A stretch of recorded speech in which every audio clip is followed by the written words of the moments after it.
Hai sobat, selamat datang kembali di Sajak Mood Booster.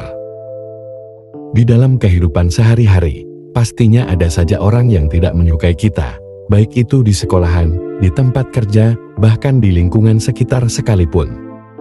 Terkadang, kita pun tidak tahu apa penyebab mereka tidak menyukai kita. Apakah mungkin karena mereka tidak mengenal kita dengan baik? Itulah mengapa ada trik psikologis yang bisa dicoba untuk menghadapi orang yang membenci kita tanpa alasan. Faktanya tidak peduli seberapa baik kita memperlakukan orang lain dan apa yang kita lakukan untuk mereka, pasti akan selalu ada saja orang yang tidak menyukai kita. Terlihat kejam, tapi itulah kenyataannya. Mungkin ada banyak alasan mengapa kebencian muncul kepada diri kita.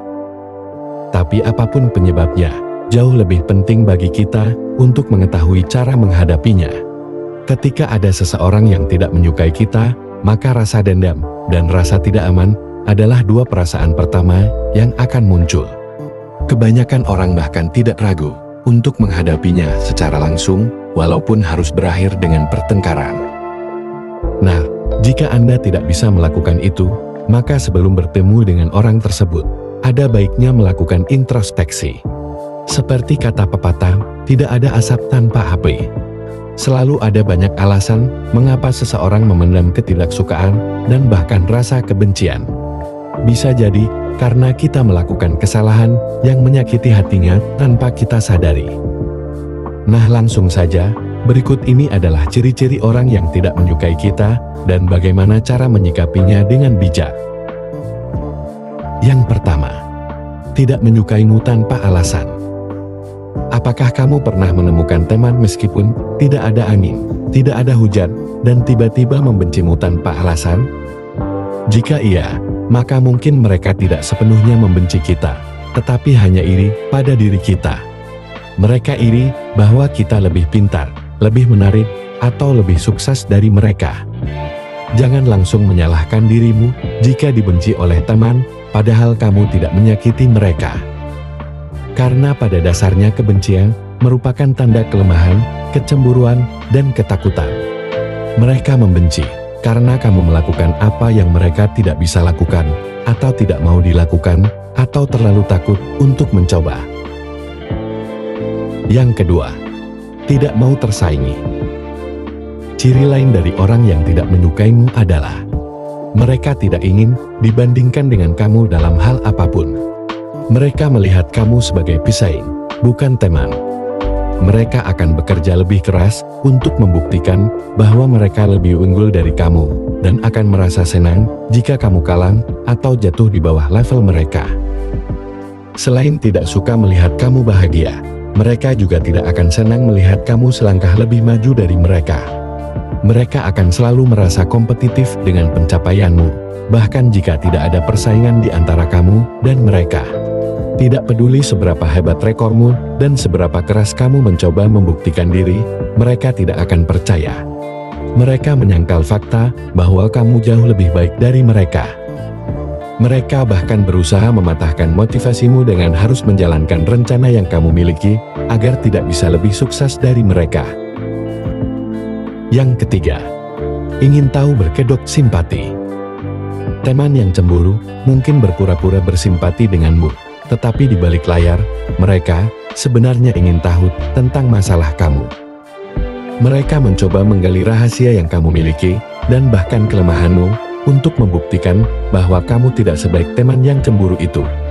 Mereka bahkan ingin tahu tentang hidupmu untuk menggosipkannya kepada orang lain. Yang keempat, membuatmu buruk di depan orang lain.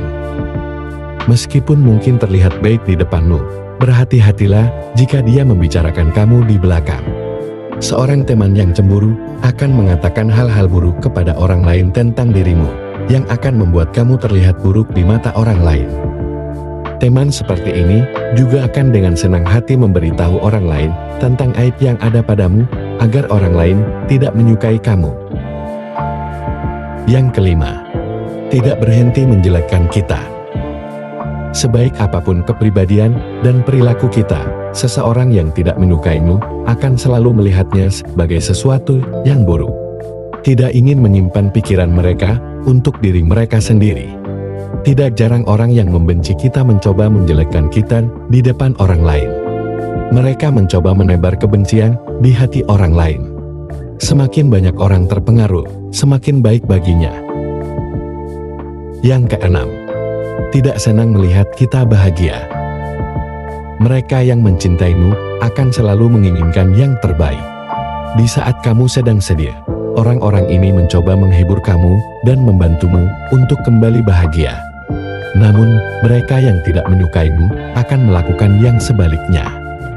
Mereka akan cemas ketika melihat kebahagiaanmu. Nah, jika kebahagiaan kamu merugikannya, frustasi ini dapat ditanggung.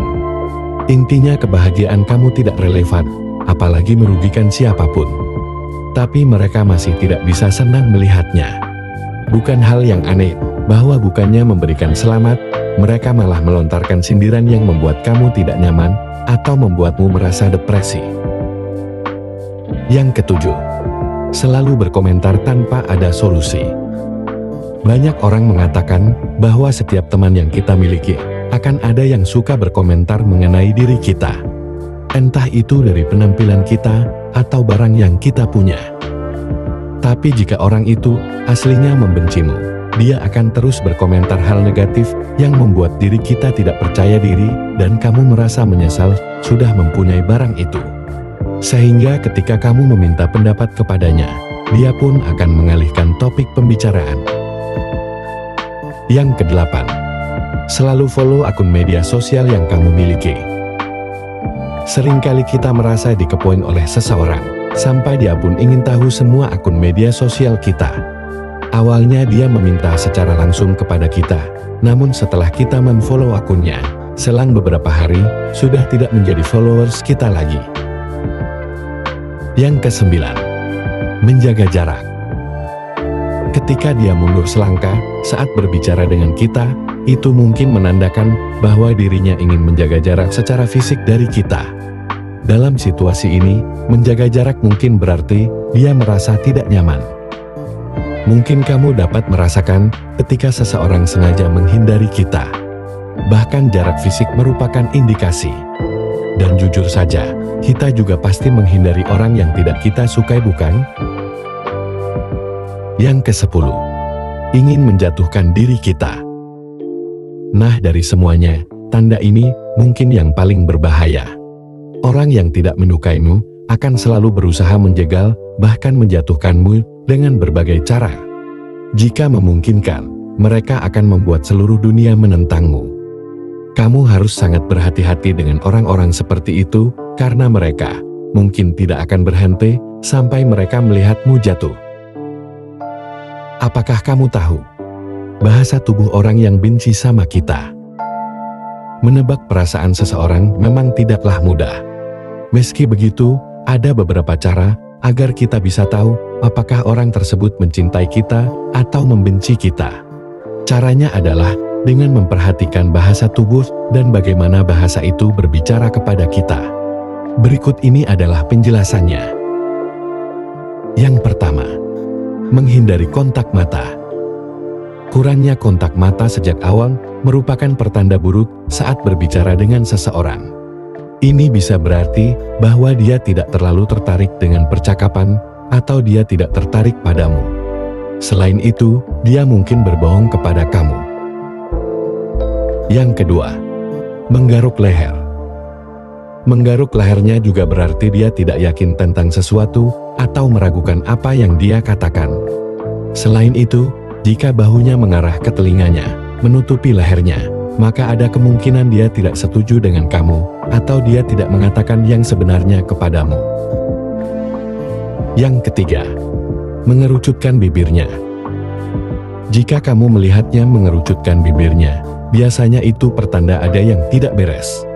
Jika dia mengerucutkan bibirnya ketika berbicara dengan kamu, itu bisa menunjukkan bahwa dia merasa sangat tidak nyaman dengan kehadiranmu. Tapi bisa juga berarti dia tidak menyukai topik atau pertanyaan yang kamu ucapkan.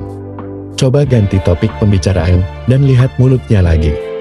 Selain itu, menggigit atau mengerucutkan bibir juga merupakan cara untuk menenangkan diri ketika seseorang sedang merasa cemas. Yang keempat, berpaling.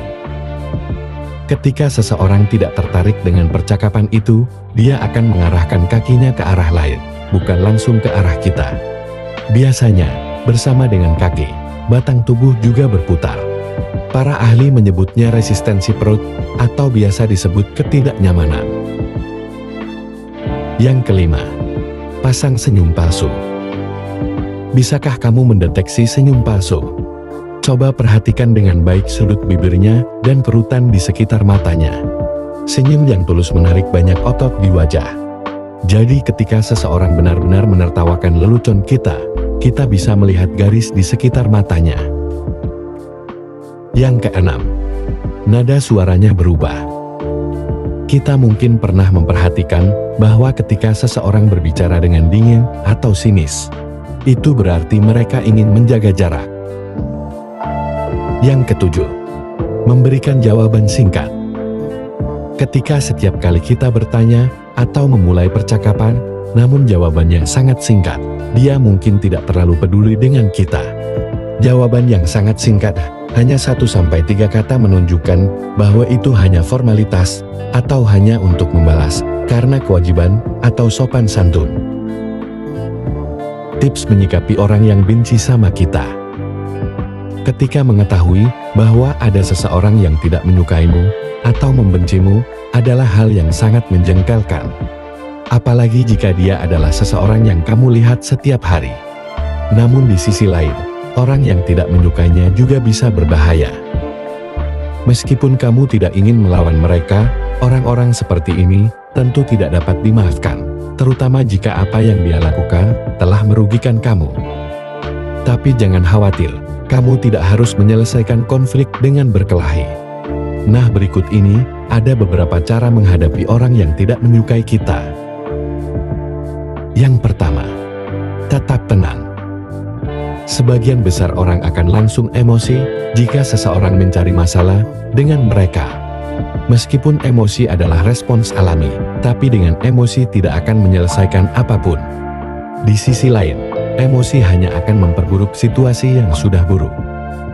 Bukan tidak mungkin, dia sengaja membuatmu kesal hingga menjatuhkanmu. Alih-alih menjadi emosional, bersikap tenang adalah respons terbaik untuk menghadapi situasi seperti ini. Yang kedua, mencari tahu alasannya. Setelah kamu merasa tenang, langkah selanjutnya adalah mencari tahu mengapa dia jahat kepadamu. Coba ingat-ingat lagi, apakah kamu pernah melakukan kesalahan atau mengatakan sesuatu yang menyinggung dia? Jika ternyata kamu pernah melakukan kesalahan, kamu harus meminta maaf padanya dan mengakhiri masalah. Dan apabila ternyata kamu tidak pernah melakukan kesalahan, itu berarti memang karena kepribadiannya yang buruk. Yang ketiga, menjauh darinya. Terkadang, menjauh adalah pilihan terbaik ketika berhadapan dengan orang yang tidak menyukaimu, terutama jika kamu berada dalam hubungan yang sama, seperti dalam pekerjaan atau sekolah. Kamu menjauh, bukan karena kamu salah, apalagi karena kamu takut padanya. Tapi kamu menjauh untuk meminimalkan kemungkinan pertengkaran di antara kalian berdua. Yang keempat, ajak bicara baik-baik. Daripada mencoba mencari cara untuk membalas dendam padanya, lebih baik kamu mencari cara untuk menyelesaikan masalah yang dihadapi. Sebab pemecahan masalah bukan berarti harus berdebat, apalagi menggunakan kekerasan. Sebaiknya bicarakanlah berdua dengan ramah. Katakan dengan jujur bahwa kamu tidak nyaman dengan sikapnya. Kamu juga bisa bertanya mengapa dia memperlakukan kamu dengan buruk. Dan jangan lupa mencari cara untuk menyelesaikannya, agar masalah atau kesalahpahaman yang muncul tidak berlangsung lama. Tentu saja, melakukan percakapan seperti ini tidaklah mudah. Kalian berdua harus tetap tenang dan tidak terbawa emosi. Dan yang terakhir, tanggapi dengan kebaikan. Nah, meskipun kedua belah pihak sudah saling memaafkan, tapi apa yang terjadi di antara keduanya pasti akan sulit untuk dilupakan. Kebanyakan orang ingin menjauh satu sama lain untuk mengantisipasi bahwa konflik serupa tidak akan terjadi lagi.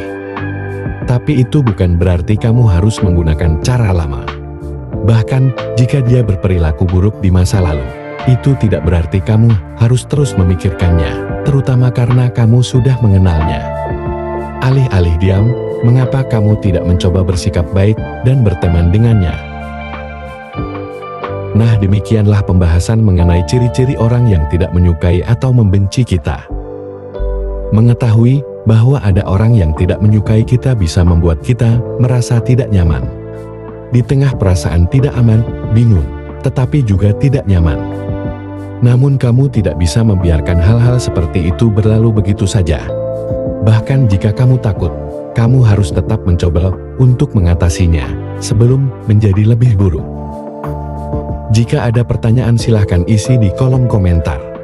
Dan jangan lupa tekan tombol like, subscribe, serta nyalakan loncengnya, agar mendapatkan update video bermanfaat lainnya dari Sajak Mood Booster. Terima kasih.